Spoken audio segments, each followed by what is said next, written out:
Ladies and gentlemen, welcome to One More Take. I'm your host, Daniel Court. I'm joined today by Mr. Cooper and Mr. Colby. G'day. Howdy. And look, new pod, new New look, pod. new feel. Get excited. We've got a few treats for you later on.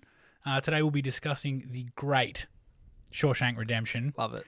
which So I'm very excited about talking My about. top list. Before we jump into that, what's everybody been watching recently? Coop. Oh, recently. God, put me on the spot like that. Last thing I did was rewatch Lord of the Rings. It's been 2 months. I had to, but It's 2 months. yeah, exactly. Just as often as you can, just get them in. Of course. And Colby, what are you watching? Whoa. I mean, I've been recently watching The Boys as that's been coming out. Yep. Oh, it's so good. Season 4's good. Season 4, I mean, Because I've heard some mixed. it's definitely a not as interesting one as previous seasons, but it's got its own... It's going in its own kind of direction, which Sweet. it works. All right, cool. Also been watching, bruh.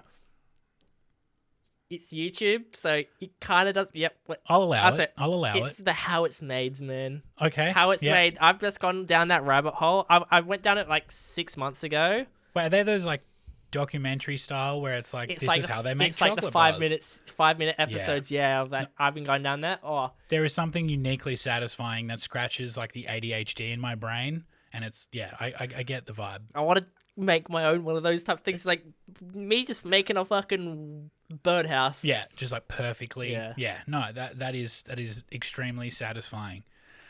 Recently, apart from Shawshank, which I hope you've all watched, Yeah. is I've been pushing myself through The Acolyte.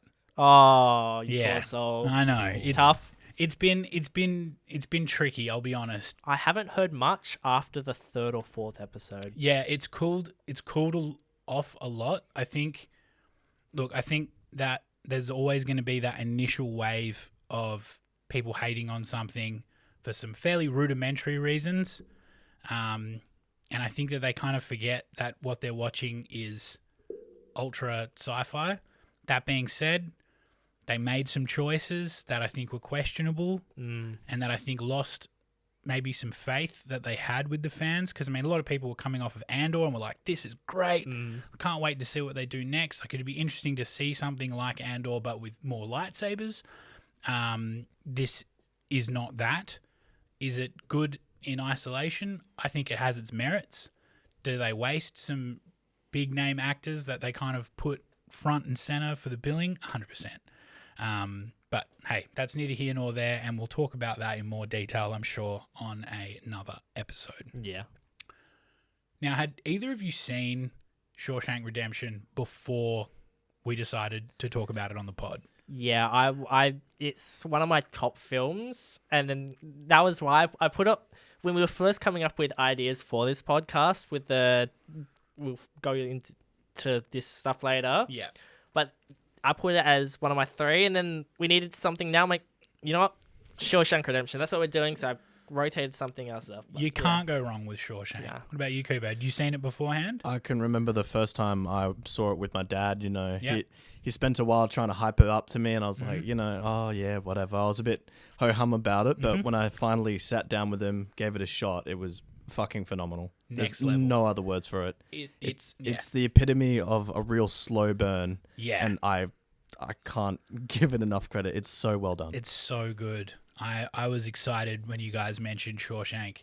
Because for me, I was like, I know I love Shawshank Redemption. I've seen it a bunch of times, and every time I've really enjoyed it. And I was like, okay, let's sit down, let's watch this movie, and I'm going to actively try and look for things that I really don't like. I couldn't do it. I like there. If I wanted to be a real bastard about it, there are a few things that I can nitpick, which I'll mention later.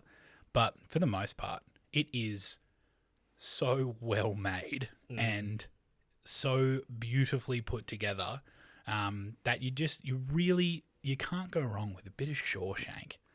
It's just so brilliant. Any broad overarching thoughts you had on it? Just when you mentioned critiques that you might have, the only thing that came off the top of my head was some of the color choices could be pretty dull.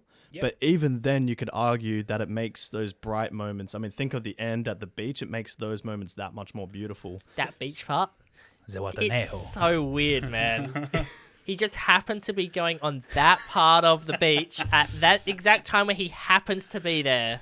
It was so perfectly timed. It was almost movie magic. It was a little bit Deus Ex, where it's like he happened to find the right beach, and he's out there sanding his boat, 100%. And like that's what I mean. If you really nitpick this film, there are things where you're like, but man, is it earned. That moment on the beach is so earned. There's no other better word for the ending apart from catharsis. It's just a beautiful set of dominoes. They've all fallen out, and 100%. You're like, look at that. And I just love the bromance between Red and Andy. It's so believable and real, and these people feel as though these people have spent 20, 30 years together inside a prison. On that point that you were mentioning about the colors, one thing I noticed, and I think it was probably the first time I noticed it because I was really kind of hyper analyzing it and going through it. Yeah.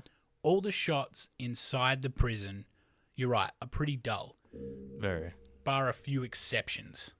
Exception one being in the library. When that's put together, it's very well lit. It's very bright. It's very colourful. He's trying to mimic his his emotional emotions and feelings. Yeah, The enthusiasm for having something that inside, a prison, literally exactly. a prison, and then any shots that you see outside of the prison are generally very well lit and lots of colour, which I thought was kind of interesting. And as I was sort of nitpicking it and trying to pull it apart, it was just like, and the scene where they're tarring the roof. Yeah, I was just about to say that. Yeah, that's especially saturated. Yeah. Yeah. It's so bright. Really quickly, I'll be back in 2 seconds. I've got just some notes that I've written down. Yeah. Just talk amongst yourself. All right. Do you have a favorite scene or something? Favorite scene? Ooh. I mean, it's always good at that very end part when they're when he's like, oh, has he hung himself and all that? And then that, but man, I've got to think about this for a second. You got one? Just off the top of my head, when the police are coming to arrest. And he's just looking at his guy. He's like, that moment right there is fucking beautiful. It's satisfying. It's so satisfying.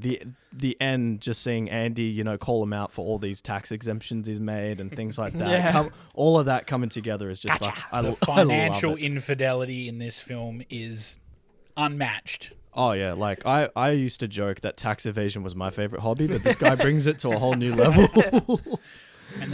and it's one of those things as well where, I think you see this in films sometimes when one character is this super genius and they're really, really good at something, but it's just it works so well for Andy's character and the way he carries himself is funny. I was talking to Scott the other night about this, and he was like, the way Andy approaches, what's his name?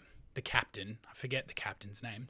I had it written down somewhere, but the way he approaches Hadley. Captain Hadley. Good old Clancy Brown. That's he it. plays it so well, man. So good. Yeah. When they're tarring the roof, Andy just walks up to him and goes, "Do you trust your wife?" And it's like, why would you open with that? He's already proven to be this real kind of piece of shit captain who'll beat the fuck out of you at a moment's notice. He literally first night kills a guy. Yeah, and then he's like, oh, do you trust your wife? And it's just not the time to. That's open a different way, Andy, because now he's like, we're going to show this guy the view. And he just hangs him over the edge. And then he starts explaining himself about how he can protect this $35,000 that he got. Even then, if you go up to a random person, after eavesdropping, even if it's a normal conversation, you're like, ugh, eavesdropping. Exactly. But no, this is eavesdropping about your wife and then saying that. It's oh my God. You're just rubbing salt into the wound there, Andy. So weird choice. But at the same time, it's his character is this kind of odd, tall, lanky, super smart, and something tells me that maybe that is exactly how Andy would have entered that conversation. Anyone else with a brain in their head would be like, oh, actually, like, I'm really good at numbers. I used to be a banker. I can get all of that money for you, and you won't have to kiss a dollar goodbye. But he decided to open with, do you trust your wife? Which, for me, is just like the most disrespectful thing to say to another human being, especially when they're kind of already a bit angry about this money that they're going to get taxed out the nose from. I mean, I feel like the only appropriate response to someone eavesdropping on you like that is just, the fuck you say to me? Yeah. Like, Show them the view. Because, man, that shot where Hadley walks him up to the edge and the camera, like, cranes up, so rarely in films do they really capture a sense of being really high up on something. And if they do, it's typically like very CGI. So you're very aware of like, it's like they're not that high up in reality. But man, that shot, I have to say, made me feel a little dizzy because that camera just cranes over the top as Hadley holds Andy out. And you're like, fuck, they're like 5-6 stories up. Like, Andy's going to die. Yeah, like just off the top of my head, thinking of like a Mission Impossible movie, you do feel that sense of scale, but it's always just to add to the adrenaline. Yeah. But whereas this is more used as like anxiety. Totally, and I think as well, like at this point in the film, you're almost a little starved for that sense of anxiety and any sort of adrenaline. So when you get that shot and he's being held over the edge and like, all of a sudden your senses are really quite heightened. Done so well. I guess thematically you could say that it's about deprivation and visually and audibly there's a lot of times you do feel that deprivation, but when they bring in that energy and that life, it hits so much harder. It hits so much harder. It's a pretty amazing film all round, and like I think there's obviously a lot of love around the table for it. Something that always gets me with this film is the music. And the music really sells a lot of the big moments. Particularly him coming out of the like sewage pipe and he's in the rain and he's got his arms up and he's just feeling the freedom. Like, fuck, the music just comes in and hits so good. The music, like that one's good, but the one I really love for music, it's the one that's throughout the entire thing. It's what is it, an oboe or something? Or could be. It's a guitar type instrument, but that plays String throughout instrument. the string. Yep. It's usually whenever Morgan Freeman's character is doing his voiceovers. Yep, it's some always narration. doing that, and it's just done so it's good. so perfectly. And that's it. Thomas Newman was the composer for the music behind it. He's done, Wall-E, American Beauty, 1917. So he's got some bangers under his belt. And once again here, just putting on display, just elite level scoring and songwriting. Because it just, every sequence is framed so nicely. And even the music they used from like already established artists were fantastic. Even that scene where Andy has just gotten all the books and records and stuff from the state, and he locks the door and he puts the record on the record player and sets the mic up and cranks the volume. To this day, I don't know what. That was a horrible Freeman impression. I don't know what that Italian lady was talking about. Yeah, it's just so good. And Morgan Freeman, I think for a lot of people, we all know him as the narrator. He narrates fucking everything. This was the first film he narrated. Oh, really? This is where it came from. This is where he picked up his chops and they were like, this is brilliant.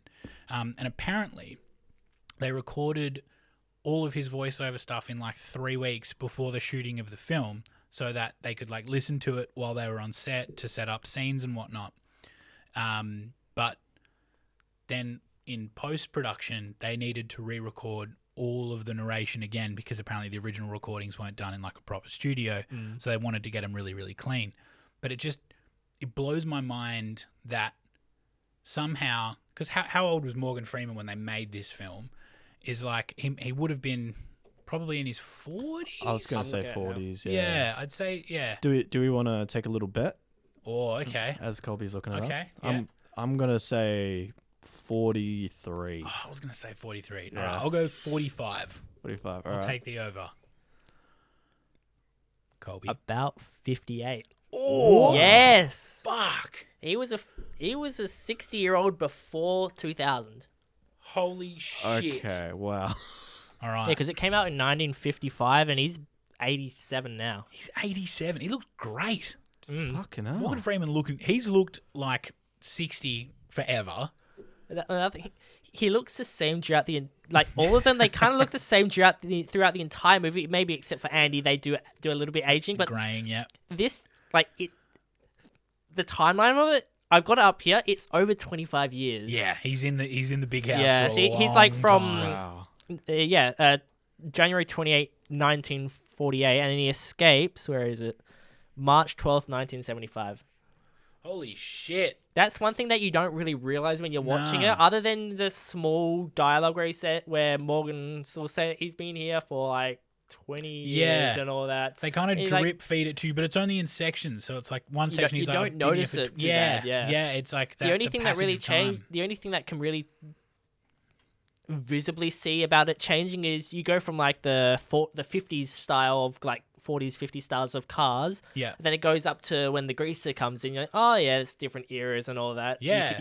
You see it through that way. That and like the music as well absolutely shifts when they're not using Thomas Newman's score. They're using like songs that were big at the time. But you can hear that in the music because there's one section that I think it's probably stands out for everyone. And it's the section all about Brooks because the movie goes ahead. That was when he leaves. Yeah. And they like go ahead and stop telling Andy's story for a bit, and they just like we're gonna focus on. They talk Brooks. about institutionalization and all that. Because me and the missus were watching it, and we're on the couch, and we're both just like in tears over Brooks. Every time I see him writing Brooks was here, I'm like, oh, no. Yeah, you just like hits so good. And then it kind of hits again, I reckon, at the end when Red writes, so was Red. Yeah. I was like, oh, you got me twice, you bastards. Like that. And I think that was another thing that I found in this viewing is that this film does comedy. It does a little bit of like action. It does like drama really well. It kind of has everything. Because what always kind of freaks me out about it as well is how poorly it performed at the box office. It did not do well. It eventually made its money back on like DVD releases and things like that because word of mouth went crazy. Everyone was like, you've got to fucking watch Shawshank. And you got to remember that this came out 94, I believe. So it was comfortably before people were really doing stuff on the internet. I mean, it's got 73 million box office, and then you compare that to Green Mile, which is another one of my top ones, which is 286 million. Is that box office all time though? Look for the original run because I'm fairly sure it was made for 25 million. And then the box office run earning only 16 million or 12 million during the initial theatrical run. Yeah, shit. And a part of that, they attribute part of that to the name of the film being Shawshank Redemption because it's like impossible to like draw anything of meaning out of that until you've seen the movie. Then all of a sudden, the Shawshank Redemption makes a tremendous amount of sense.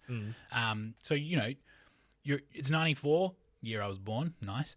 And you're like, I'm going to go see a movie. What's on? And you see a bunch of other bangers from 1994 that have names that pertain essentially to what's going on. And you kind of pick up a vibe really quickly. But then you see Shawshank Redemption and you're like, what is this? Yeah. And so I think it would have turned a lot of people off. But now it's like considered one of the best films ever made. And rightfully so, because it's a fucking if you want to watch a prison movie, you go Shawshank. Yeah.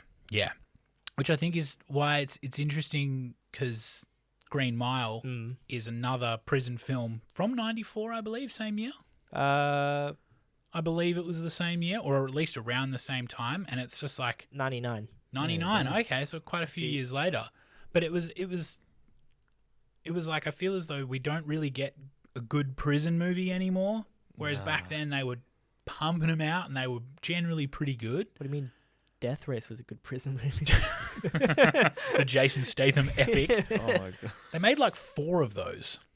They made like they made a few, yeah. And they were like he's good with weird things to like Meg. Yeah. Let's make 2 of those. Let's make 2 of them. No, but you see the thing with the Death Race films is that I'm pretty sure he was only in one of them, and then it was just like, you know, like a movie studio had an extra, you know, $1 million in their budget, and they were like, fuck it, make another Death Race movie. Figure out how many Death Race movies there are. I'm sorry to keep making you Google things, but it's my job. God damn, I want to know, because that movie, I remember watching it as like a younger man and being like, this is so badass. I love everything about this film. I watched it once when I was young and it traumatized me. I'm like, the one that gory. sticks in my head is the fucking blades on the wheels going into the side of the car, into the leg. That 4, Death Race, Death Race 2, Death Race 3 Inferno, and Death Race Beyond Anarchy. Oh my God. The most recent one was 2018. Jesus. Nah. It started in 08, then 10, 13, 18. Straight to video. What are they rated? I want to see. Wait, I know this is a hell tangent from Shawshank, so I apologize, but I just have to know what's going on with Death Race right now. Because boy, oh boy, is this a franchise to keep your eyes on. Is Jason Statham in any of the other ones? They get him back? Okay, so 41% Rotten Tomatoes on Death Race 1. Mm-hmm. That sounds about right. 17 on number 2. Nice. Why make a third after that, man? Yeah, you've had the bomb. 3. I couldn't even wait. Rotten Tomatoes 50%. It got better. It got better. It got better by critics. You can't and trust them. 47 for the 4th one. And 47. So like it had a dip for number 2. 47 beat 1. And they're like, no. There's a story left in this franchise. But who? the question is, who after a 41% on the first movie goes, let's make a second, and then after that does worse, let's make a third. Let's make a third. Let's gamble, and then a 4th. I'll give him the tiniest pinch of credit for making a second one. Like, sure, you know, go for first Ballsy. one flopped, fucking bad again. But why a 3rd and a 4th, Yeah. especially a 4th? I wonder what budgets were. Like budget for the first one was 45 to 65 million. That's good. That's a solid chunk of change. And is it the same studio, or did they like sell the rights to some like B grade? I'm gonna open Because these tabs up again. Sorry, because that's sort of the vibe I'm getting off of it. Is just like they had some money in the bank. They were like, we own this IP. Let's just produce something that goes straight to DVD or streaming or whatever. Distributor was Universal for the first one. Yep, that makes sense. Universal, Warner Brothers, the second one. Yeah, okay. Universal. So they own the IP and they're just like flogging it off to anyone who wants to make a movie. Yeah, you get like this. The budget for the first one, 45 to 65. The budget for the second one, 7. Yeah. There you go. And it shows. I bet it shows. I haven't. I'm almost. Hey. Oh, no, we're okay. Good. I'm almost interested to watch those now. Perhaps we'll add them to our rotation. I really don't want to watch those. Oh, maybe shit. after a few drinks, I could be tempted. That's it. It's something we'd need to be well and truly on the piss for, because I'm pretty sure Jason Statham The only was place on you the can piss. watch it now is Foxtel Go. Oh, fuck. That's rough. That is rough. What a fate. I think we might actually have the DVD at home somewhere. Oh, God. Sick. Find it. I'm Let's just going to go. forget you said that. Should that be the bottom of our rating scale if we ever come up with one? It's just like, is it Death only Race 2? The rating scale, if it only appears in the bottom of the fucking The DVD bottom. cabinets that your parents owned. Or it's part of one of those, like, you go to Thailand or Bali or something and buy a stack of dodgy DVDs, and it's just in there. It's just a slip of paper with the disc in it. Yeah, that's it. And they don't even charge you for it. They're like, you can have this one for free. Try and chuck it in for free because you bought something else, and it's like, no, don't let it touch it. No, Buy a hand, it'll you get a tarnish DVD anything. free. Oh, man, I can't believe Death Race has 4 movies. What the fuck? Shawshank Redemption has 1 film. It didn't need a second. It didn't need a second. I wonder if there was ever a discussion. Should we revisit this? Shawshank Interpol. Yeah, with Jason Statham. I just want to get it fuck out of prison. I didn't kill my wife. I'd watch that fucking movie. Nah, man, you watch one where the cops are hunting them down because they somehow find out where he's gone. And he's got a sick car and a really hot girl that for some reason is in charge of like changing all the bullets and like fixing everything. sorry to continue the tangent a bit here. Tangent away. It seemed in like around this death race, there was a bit of a genre surgence of these kind of weird but relatively high budget movies with some talent behind it. Do you remember the movie Gamer with Gerard Butler? And he is like, they live in a world basically where everyone's got like jobs and stuff, but one of the jobs you can have is you can be someone's avatar in like a video game space. So a real person controls a real person, and there's a bunch of different games, and one of them is like his Call of Duty, PUBG kind of thing. And there's this like super rich kid who's a gamer who gets Gerard Butler, and of course because he's Gerard Butler, he's like, oh kid, like disconnect from me, and I'll be way better than you could possibly be controlling me. 29%. Yeah, see, there you go. What? And it's just what year was this? Yeah, what year was it? 09. 09, yeah. So it was just this weird time where they like, I don't know, it's like explosives in Hollywood were really cheap, so they were like, sweet, let's blow some shit up and put Gerard Butler and Jason Statham in something. It really is the mid to late 2000s where you saw this surge of just schlock. It's got Terry Crews as well. Best schlock though. That's what I mean. Like, it's the exact same like fire that fueled the Fast and Furious. Yes, exactly. Triple X. The movie. Yes. Oh, Yes. didn't they make like another? They did. I'm pretty sure they did a sequel. Was it Quadruple X or? I think it might have been with Ice Cube instead of Vin Diesel. I searched Triple X movies and it just comes up with porn. You walked right into that. I wonder if that was part of the marketing strategy. Like they were like, no, if we call this movie Triple X, everyone will just be on the fucking Pornhub in no time. There it is. I searched Triple X Jason movies, it still comes up with porn. Yeah. What about the year? Do we know what year it was? Triple X Vin Film. Diesel. Yeah, there you go. Vin Diesel. Is Jason Statham in Triple X? I don't know. I thought it was Jason. I went to type Jason Vin Diesel. I'm like, no, it's Jason. I'm like, no, it is. It's all the same schlock Yeah. C-list actors. O2 got a 48%. There you go. There you go. But you know what? You watch that movie, you watch Triple X, you have a good time. Don't lie to yourself.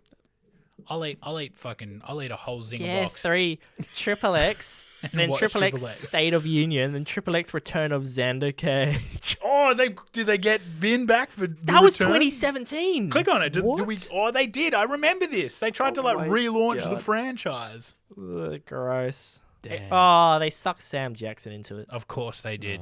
Every dude bro who owns like a Fox t-shirt and those unit shorts, they love Triple X. And you know what?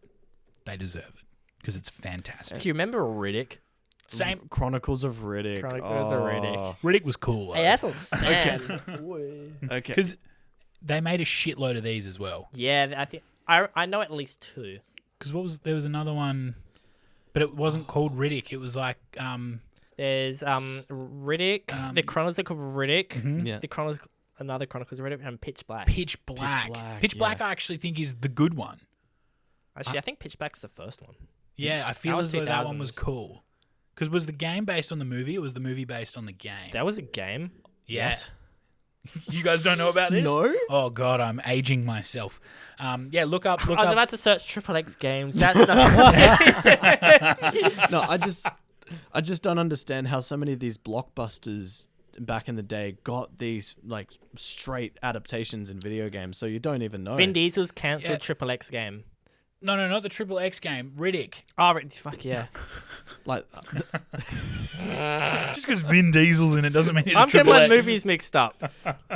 like it really was the franchise. All the race Chronicles back of Riddick games. back in that day. Like the one off the top of my head I can think of that flopped immediately was Aragon. Yes. I remember playing the PS2 game back in the day. Yeah, that game was good. It was actually all right. I but liked it. It just never got an adaptation again. No. And I'm kind of disappointed. I wouldn't have minded seeing where it went. Well, the books were good. yeah. The books were wicked, and they had some pretty big names for the films, and the films didn't do well. I don't think the game did very well but like that was also the time when if you had a movie that was aimed at like your 15 and older, there was always a game accompanying. Yeah, exactly. Always. Like Lord of the Rings, their games were fucking sick. Oh, they were fire. So good. Spider-Man games. Spider-Man games were Spider-Man, yeah. lit. And you also had a series of unfortunate events that had a really good PS2 game as well. It had a PS2. It had a PS2 game. The It Jim was Carrey good. one. The Jim Carrey one. I shit you not. I haven't watched that movie in a while. Now, that's actually pretty good as well. That's probably one worth talking about. But the game Riddick, right? I'm pretty sure they did some very early CGI 3D modeling of Vin Diesel because he voiced the character in the game as well. Oh no. Yeah, is that an image of him? Oh, it's so good. Oh. It's way better than you could possibly ever believe. All right, look, everyone will be listening to this, but do yourself a favor, type in the Chronicles of Riddick video game Vin Diesel, and you will just see where it all began. To the kids out there, this is what games used to look like, and we were like, oh my God. So high def. It looks exactly like Vin Diesel. Why does he look oily? All the time, even in his films. Even in the movies, but it's just even more so. It looks like he just came out of a vat of jelly. Yeah, it's either it's really hot or... He looks like the fucking, the white people in Mad Max. Yes, yeah. That's a fair representation. Although they were drier than he was. Have you guys seen that meme? The what's it? The Grobgo Gubbalub or something? A Grobgo Gubbalub? Yeah. Yeah. He looks like that. Oh shit! It's beautiful. What a time! What a time here it is. to be alive. Oh, here we go. An actual. Can't wait to get an advert right now. Triple X videos right now. Holy shit! He actually does look like Vin Diesel. Yeah. Where the fuck do you find this shit? This is a classic, bro. Wait. It was amazing. Okay, I'm not editing that out. I'm keeping that in there. Yes, please keep it in as I'm going to do everything I can to block the laptop out. All right. We've taken a hard tangent away from Frank Darabont and the Shawshank Redemption. Is there anything about Shawshank that you don't like? Is there anything that you find annoying, frustrating, weird, oddly placed? What are the thoughts and feelings? I don't like the fact that I don't know what the word obtuse meant. Obtuse? You're being obtuse. Oh man, have you seen? This is something I talked to the missus about as well. I was like, have you seen the Family Guy, spoof? Yeah, episode? I've seen that. It's probably I don't quite remember it. Watch it tonight, because I swear to God, having seen the film again and having watched that recently, it is so good. when Peter / Andy's breaking out of prison and he's banging the pipe to the Friends theme tune. I remember that. He waits for the clap and then bang, bang, bang. So good. Or when the warden is in his cell and he goes to tear the thing and he's pushing his finger into the butt of the poster on the wall. Oh, it's super childish humor, but fuck me, is it just? And it's one of those things as well where you're watching it and you're like, man, they've clearly got a hell profound respect for the source material. Yeah, it's when Family Guy does their parodies, proper full length parodies. It's so good, man. It's like Blue Harvest and something Dark Side are both really good because they actually respected the originals. Yes, 100%. And you could get that energy back, which is when that's the level of parody you want. Yeah, where you're almost sucked. You're almost sucked back into the Shawshank Redemption story, but you're also like, it's Peter. Yeah, exactly. It's so well done. Yeah. One of the things that always kind of got me about Shawshank, and this is the only gripe that I have with the film, and that's when they're kind of revealing his grand plan at the end and how he escaped. There's a scene where he realizes he can kind of chip away at the wall. The wall's pretty easy to move. And then he hears a clang or a bang from down the hallway. So he stops and he peers back out from behind his poster. And then he kind of goes back to it. And I was like, what happens when he's 10 feet down the hole and he hears a bang? Is he scampering as fast as he can to get out of the hole? You'd be able to hear that as well. You'd be able to hear it. He'd be covered in fucking dust. It'd be pretty obvious that he was doing something he shouldn't be. Now, look, it's a hell nitpick. It is an absolute like low blow. Like if I had to pick something I didn't like, that'd be it. But it still works. It all still fucking works. Also, yeah, I mean, I'm sure it could happen, but 25 years without a cell change.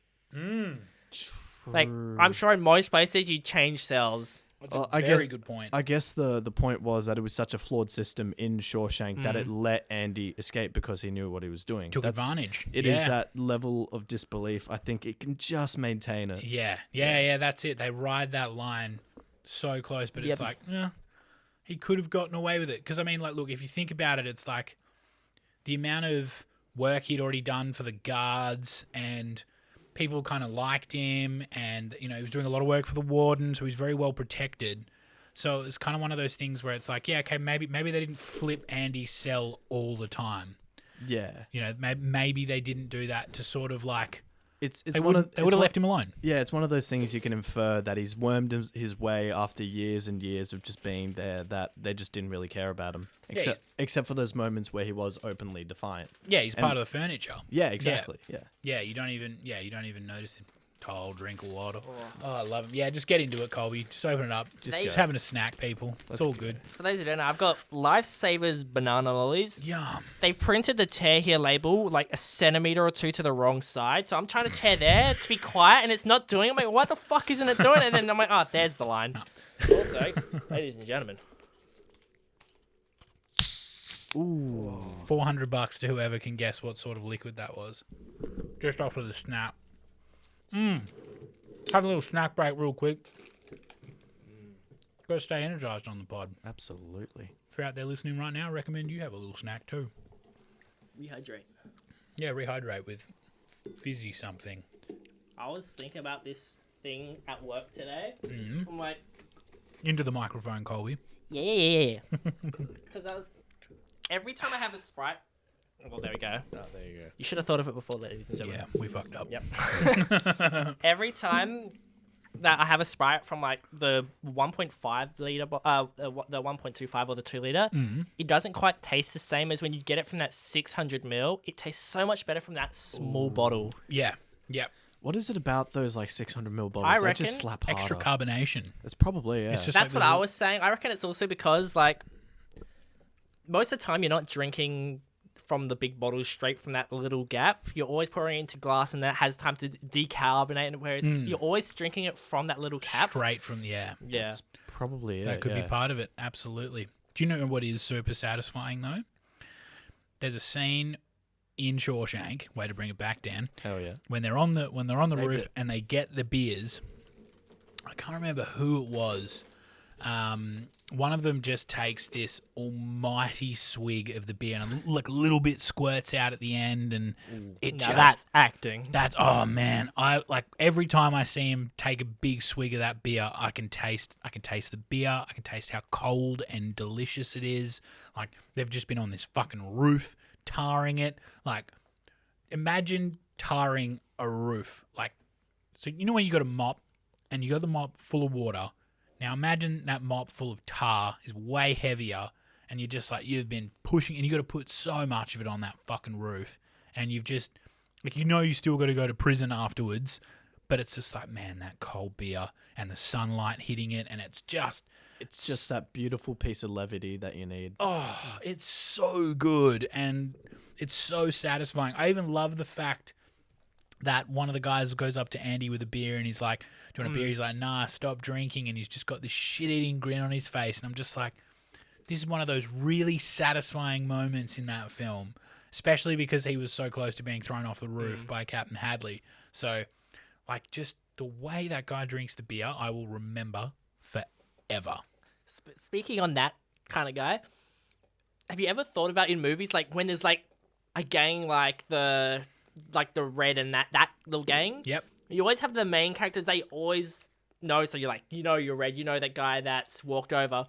There's like 3-4 other guys that you don't get any interaction. Do you ever think about those characters in movies? They're there. They're always at the lunch table. They're like in many of the conversations, like especially the one at the start when they're like betting on who's gonna break first. Yeah. Is like, but it's weird because I feel as though if they weren't there, it would feel way less real. Like it would be. It's like you'd lose a bit of immersion. It's like it goes from a conversation from just having a normal conversation to be like a part of a group of gang. Like, yeah. You feel like you're part of the crew, because I think that's something they do quite well in this film. Is they almost, in the same way when you're watching like Friends or Community or something, is like you feel like you're part of the gang.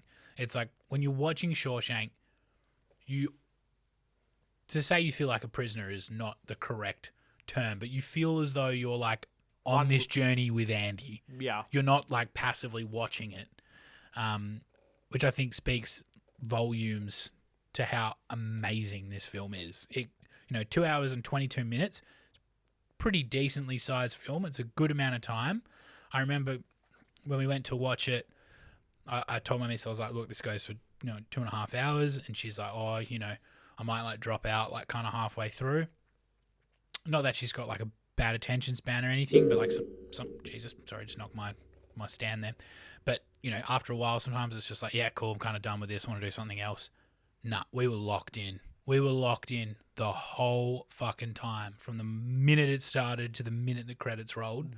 Like, you're on this journey, and at no point was I like, oh, I should check my phone, or like, oh, what's going on Facebook or whatever. Like, I was just so wrapped up in this story. And I think for me, that's a really good indication that I'm really into something, is how often am I compelled to go ahead and do anything other than watch this film right now. That happened to me with the Batman movie, the new one. Yeah, interesting. Like I got it on the 4K UHD disc. That whenever I go to watch one of my 4K UHD discs, it's an experience. Like I can watch a Netflix movie. It's just Netflix, but putting in the disc, like getting out of your bed to grab the disc and put it in. It's a nice little ritual. It sets you in the moment to watch something. It really preps that mindset of like, yep, this is what I'm about to do for the next 2 or 3 hours. Lock in. Yeah. Do it. And so you found that during that film, even though you were watching it 4K, you were like still a little compelled to just like. Was there a particular point in Batman? Sorry, once again, tangent. Was it like a particular moment that made you go like, oh, I kind of want to look at my phone right now?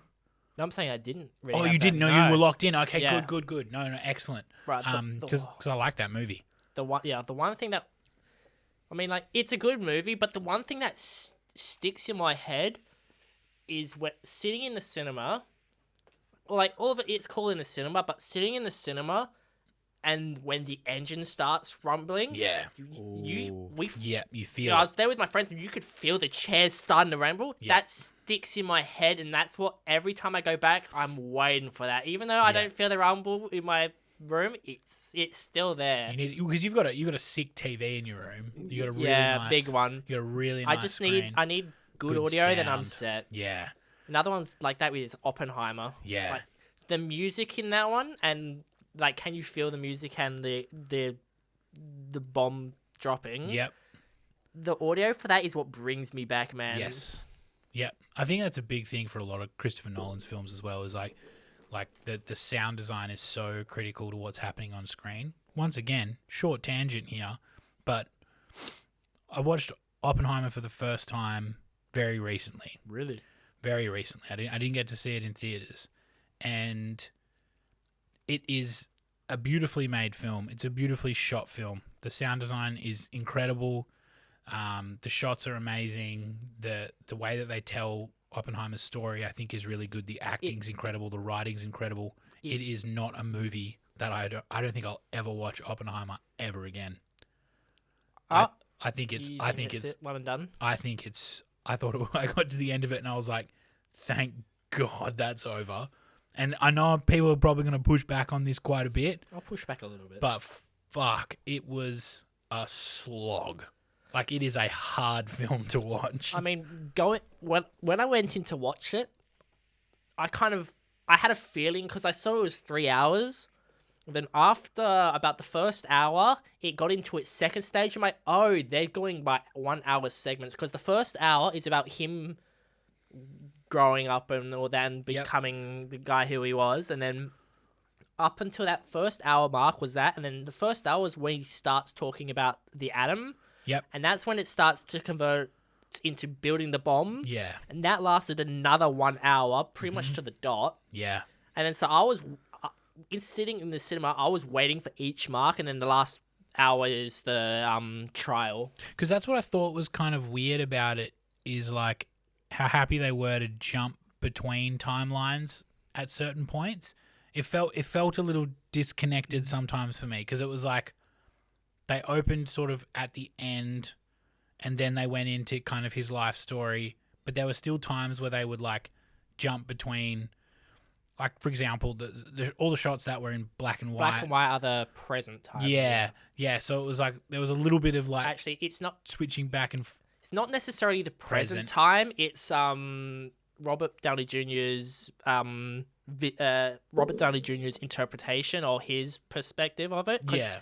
It's all about Oppenheimer, but it's shot into two perspectives: Oppenheimer's and I forget what his Robert's character. Yeah. It's split into those two and you can clearly see by the color. Yeah. We once again weird little tangent there, but yeah, good film, really good film, undeniably beautiful, really well made, absolute masters of their craft.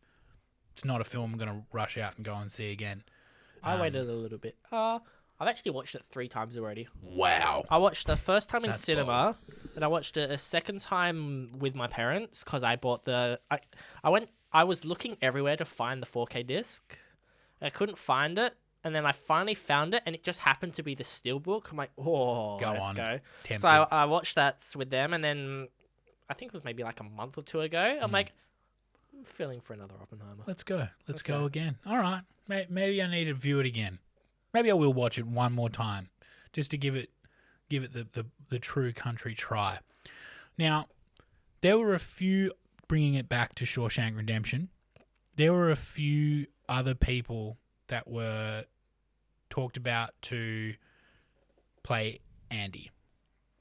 And some of these people, I think, would have been totally immersion destroying. I believe that there was conversations with Tom Cruise about playing Andy Dufresne. I think I heard about that. Yeah, and then there are a couple of others. Google who else was slated to play Andy Dufresne, because holy shit, I was going through this list and I was like, these are all immersion destroying. I'm so glad Tim Robbins got to play it, because it just he is Andy Dufresne. Like, I couldn't picture a single other person other than Tim Robbins playing it. Is there anything?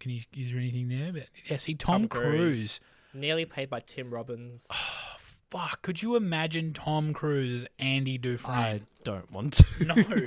And hey, Red, Scientology.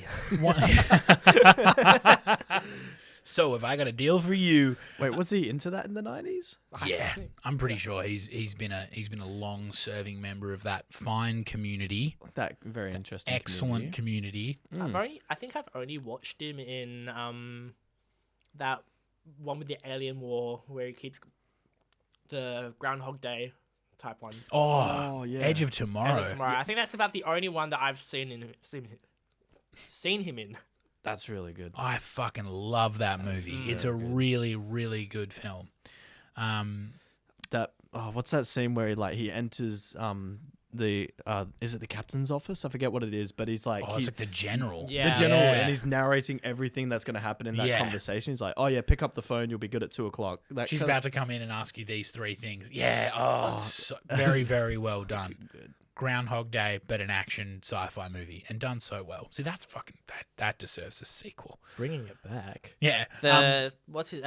Red's interviews for parole. Oh yeah. Oh, it's like, so good. Oh, and just like says the same exact thing the first 2 times you see it. The rule of 3. And then that last time he he completely breaks that facade, and he's like, you know what, fuck you, fuck the system. Yeah. And that's when he's let out. Yeah. Those are also like so the good 3 segments to separate the movie as yes. well. Yeah. They're your story beat dividers. Yeah. And it's like it almost took Andy escaping for him to go like, this is so dumb. Like, am I sorry for what I did? Yeah. Do I give a shit either way now? Not really. And they're just like, well, fuck, you got me there. Approved. He's out. He's good. I even like the way that they went to the effort to show what life was like for both Brooks and Red, and that they were like virtually the same room, same job, all of that sort of stuff. Even they got out, but they're still part of the system. That's it. Yeah. And there's a great line that articulates that from Red, whereas like I haven't gone for a piss without say so in 30 years. I can't squeeze a drop without permission. Yeah. And it's just like, exactly. That just gives you such an idea of what level of institutionalization that they actually go through. Because I think as well, for a lot of people, this probably endeared what prisoners go through and what they went through back then.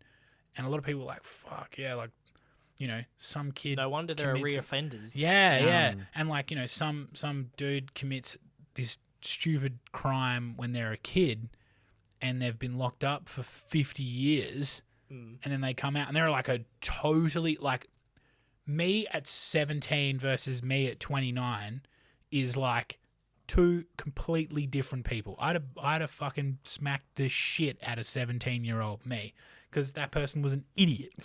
And like, it's just like, it does such a good job of making those people feel real and like noticeably that they feel bad for the things that they've done in a past life, but they're like stuck in this situation where they're forever institutionalized. It's done so well. Because, you know, do you know where the idea for Shawshank came from? It's a Stephen King novella. Oh, really? It's short. I did know it was Stephen King. Yeah. How exactly? Yeah. Yeah. So it was a short novella, and he optioned it for $5,000, and Frank Darabont bought it for $5,000. And it's funny because best $5,000 ever spent. Best $5,000 ever spent, and it's crazy because, like, you know, a novella is a short book. It's like 100 pages, kind of tops. Like just a little short. Yeah, just a little, just a little one. But it's like they've made a 2.5-hour movie out of it. That, like, there have been so many book adaptations into film that are long books that have been compressed into this like hour 45, 2-hour mark, and they haven't worked. Whereas like this, they've taken a really short book and they've kind of stretched it out, and it's just worked so fucking good. I think the fine line is between that adaptation is with Shawshank, they chose to focus more on the characters themselves, what they're going through, and wring out that emotion. Yes. Rather than, you know, just adaptations we've spoken about before. The Hobbit, they just add shit in for the sake of it. Yeah. Yes, exactly. And like there were some liberties taken. So Red, for example, in the book is a Irishman with red hair. That makes sense. And there's a cheeky line they've left in there where I can't remember exactly what the context was. It was when Andy first kind of approached Red and was asking him about getting him stuff, and then Red kind of makes a quip and goes, "Maybe it's because I'm Irish." Oh, that's right. They're like, "Why do they call you Red?" And he goes, "Maybe it's because I'm Irish," and kind of has a chuckle. And, you know, he could be Irish, but I doubt it. But they had a lot of other people lined up to play Red.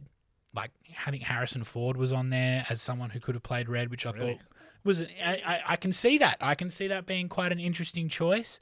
Good, I think a good age, but, man, Morgan Freeman every time. And the narration as well. Like, I cannot imagine any two actors doing any better than Morgan Freeman and Tim Robbins. It really is just a great example of just prime casting. Yeah. Nailed the casting. And like, you know, they had to take some liberties with the source material, but earned and deserved and nailed. It's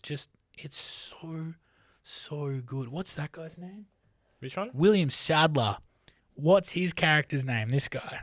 Haywood. Fucking mint side character. So good. I gotta look to see what I've seen Tim Robbins in now. Tim Robbins has been, you know what he's in that blows my mind every time? What's that? He's in Tenacious D, Pick of Destiny. What? He's the like crazy Russian guy that like tries to break into the Rock and Roll Hall of Fame. That's Tim Robbins. Look at Tim Robbins from that he's movie also the again. dad in Zathura. Yeah, he's had a really Howard the weird Duck. career. Really, really weird What career. was it to look up? Sorry. Tenacious D, Pick of Destiny, Tim Robbins.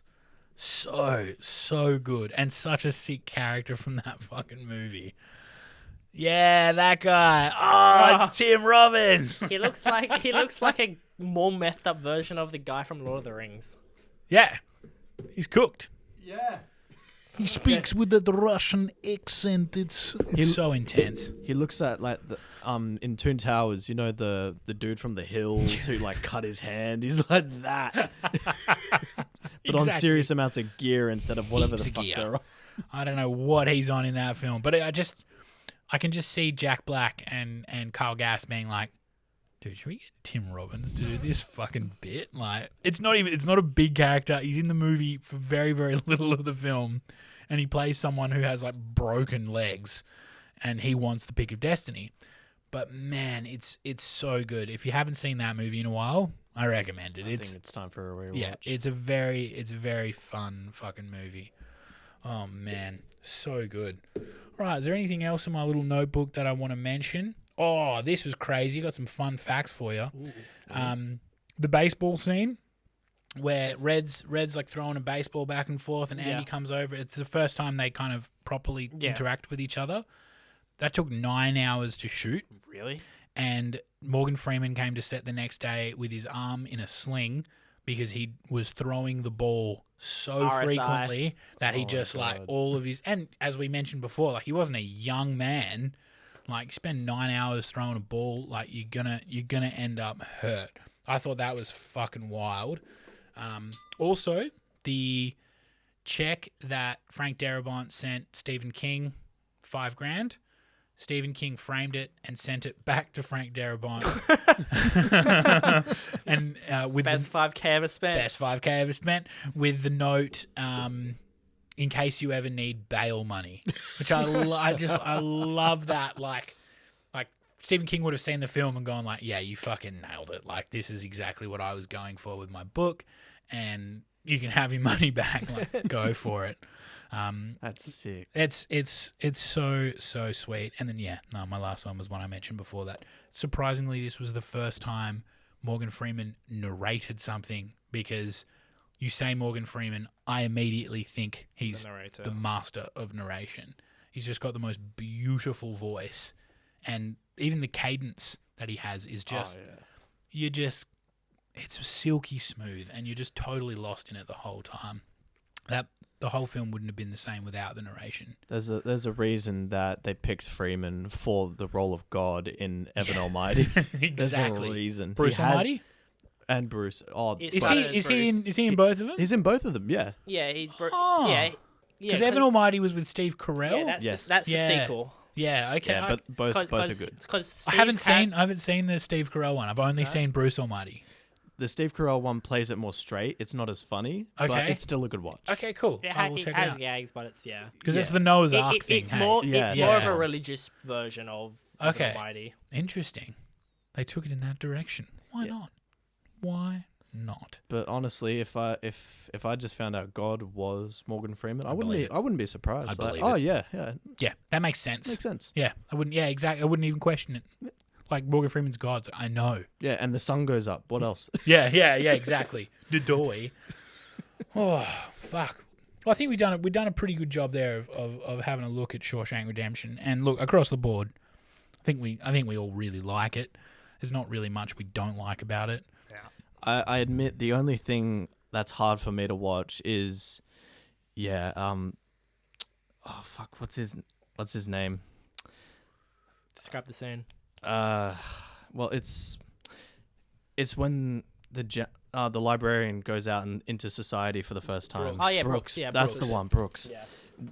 That part, and especially when he does hang himself, it's too hard for me to watch. Honestly, I skip through it. It's brutal. It is very brutal, but not to say I don't like it. It's very much just a personal thing that is incredibly hard to watch. Yeah, man. But it's so well done. It's regardless. so well because it's interesting because something that I don't think they mentioned it at all in the film, but apparently it's alluded to in the books, is that Brooks's character actually, the reason he's in prison for so long is he killed his wife and daughter. And I was like, does that change how I feel? I think that was mine. Does that change how I feel about the character or his arc? And no, I don't think it does. I think I can understand why they probably didn't want to put a crime onto his character and just have him be this really endearing old dude who's been there for 50 plus years. Because I think he went, I think there's a throwaway line where Brooks went in like 1901 or like something crazy like that. So he had been in Shawshank for like 35, 40 years before Andy got there. He missed both the world wars. Yeah. Yeah, he was just sitting in prison, just hanging out. But yeah, brilliant character, and that section, as heartbreaking as it is handled immaculately. Oh yeah. It's so good. Who are these? Oh, another epic fun fact. The guy you see when you see a picture of Morgan Freeman as a young man, it's actually a picture of Morgan Freeman's son. Really? Yeah, that's his son there, Alfonso Freeman. So that's like, I think a cool little fun fact there from I love when they get Shawshank Redemption. I love when they get actors' siblings to play or parents to play other versions. Yeah. I've seen one. There's like the one with I think it's one of the Adam Sandler. I think it's Here's My Boy or whatever it is. That's my boy. That's my boy. The lady, I think it's her mum plays her grown-up version. Oh, Yeah. okay. One of my favorite tidbits is Doctor Who. Karen Gillan's younger self is portrayed by her younger cousin. Oh, there you go. Yeah. Because the one that always got me was Straight Outta Compton, where Ice Cube's son plays Ice Cube. Shit. They look like strikingly similar, and it works. Yeah, fuck yeah. Big love on Shawshank. Excellent work, Frank Darabont. If you're listening, I doubt it, but maybe you are. Tim Robbins, amazing stuff. I did just want to mention the Warden, Sam Norton. What's his name? Bob Gunton. Absolutely ripper character. I love how like holier than thou and righteous he was the whole time.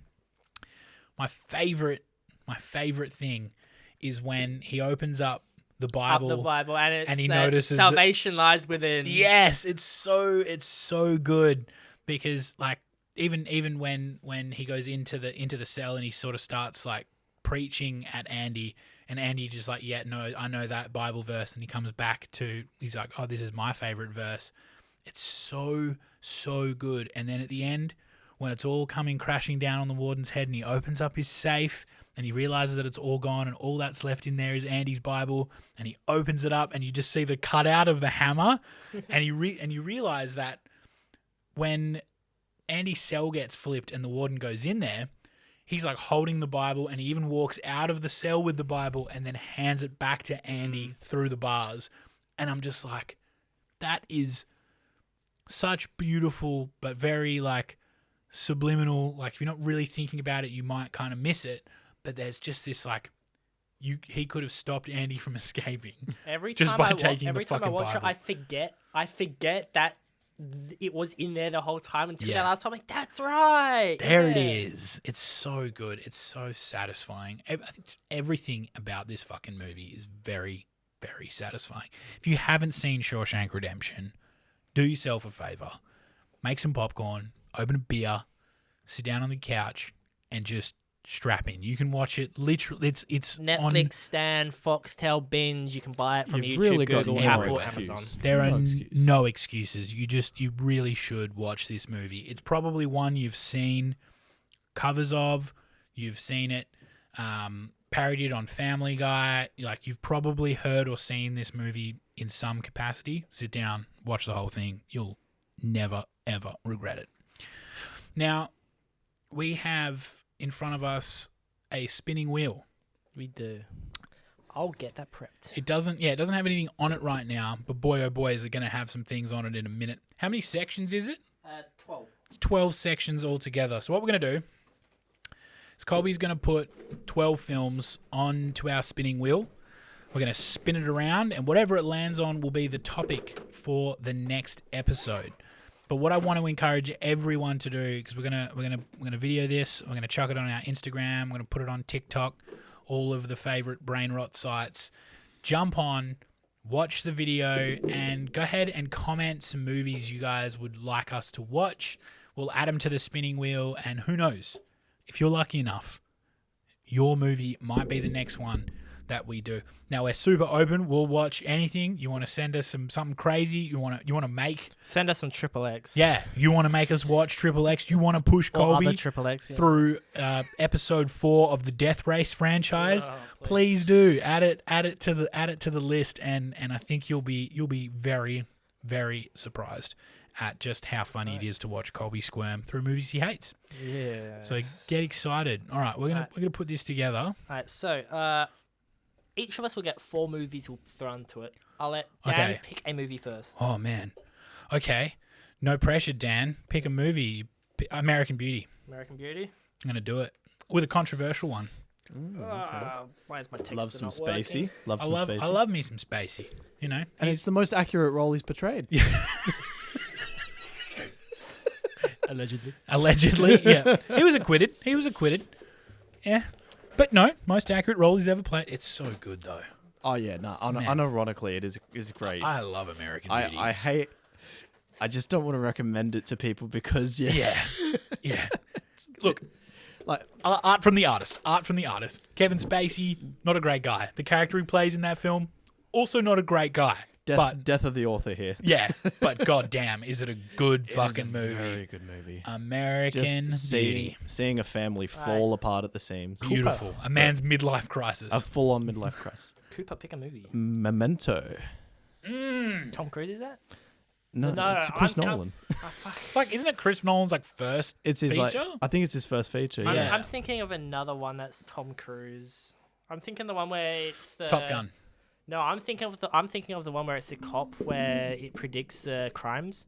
Oh, Minority Report. That's what Brilliant I'm fucking movie. Okay. Have you seen Minority Report? I don't think I have. No. Have you seen Minority Report? Yeah. Oh, watch Minority Report. Maybe throw that in next pick. It's so good. Have you put that in there? Not yet. No, not yet. No. What so was that one? My one's The Green Mile. Yeah, sweet. Okay. No, yep. Another prison banger. Yep. Another prison banger. Oh, okay. I got to go again. All right. We watched the Shawshank Redemption this week. Next week, I think. You know what? Saving Private Ryan. That was going to be one of mine. Let's go. Tom Hanks. Okay. Cooper. Oops. What do you got? I'm gonna go with The Green Book. Love me some Viggo. Hey, it's on the green slide. Yeah. I haven't seen that. I do like Viggo Mortensen. It is very good. Because that's one where he's driving for that. He's the driver for the pianist. Yeah, I heard very good things yeah. about that film. Yep. And he's got that, what are you doing? He's got the New Yorker Italian. New York, how you doing, kid? It's so good. Back to the Future. Okay, yes. Love it. Little Yes. Marty McFly action. Oh, man. So good. I keep getting put on the spot, and I'm like, what movie do I want to watch? Inglourious Bastards. Ooh, that was a good one. Yeah, boy. Just trying to see what we got here. Just Cooper. I'm going to throw a curveball in. do it. Batman Forever. Yes. Oh, yes. Yes. Let's go. That's exciting. Cole, what do you got? I'm going to go Captain America, the First Avenger. Okay. A little bit of Marvel influence there. I feel like we need some schlock in here as well. We we can't need just all be bangers. Yeah, it has to be some trash in there every now and then. Yeah. All right. Gamer with Gerard if we Butler. can find somewhere to watch it. Oh, I'll find it. I'll hunt it down. Gamer. Ooh. Man, naming 12 films. Because it's like... How many more do we have? It's one each. One Dan's each. done his last. Oh, Womp womp. Shit. fuck. I'm really at a loss right here. Maybe come back. Yeah, come back. Cole? Come back. Cole, what do we got? Oh, Last I'm one. going to grab my list because I forgotten what I was going to do. Naughty boy. Well, technically- naughty boy. I've already written all my 3 that were before. True. Yeah. And because Shawshank was one of them, hey? Yeah. Yeah. Oh, Sprite burp. Did he go up? Yeah. Burnt my nose. Oh. Fuck. All right, what is it? What do you got? Fuck it, Harry Potter 1. All right, Harry cool. Potter, okay. I like it. It's a bad acting from the kids in that film. But look, when you surround them with people... Leviosa, not Leviosa. Wingardium Leviosa. Oh, fuck. Let's watch. Put that down. Put that down. Okay, All right. last one, Cooper. Okay. Do it. You know what you want to do. I know what I was going to say. Fuck it. Aragon. Yes! Let's fucking go. I kind of hope it's Aragon. I just want to pull the mic through something for a bit. No, this will be I good. probably didn't spell it right, but okay. All right. Pop it up there. Oh, Drum roll, please. Coop say it a me few good. times. Do it vertical. All right. Frame us up. Make sure it's a nice shot. Ladies and gentlemen, the first spin ever on One More Take. I Get reckon- excited. Spin it 3 times because it can be a bit stick. So like 1, 2, 3. Yeah. I'll get a feel for it. All right. We're ready. You ready? All right. Ready.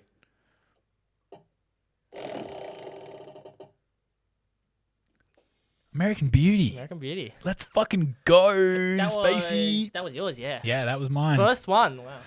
Well, ladies and gentlemen, you have it. We are going to do American Beauty for the next One More Take podcast. Get excited for that. It's a banger of a film, but there are some edges to it.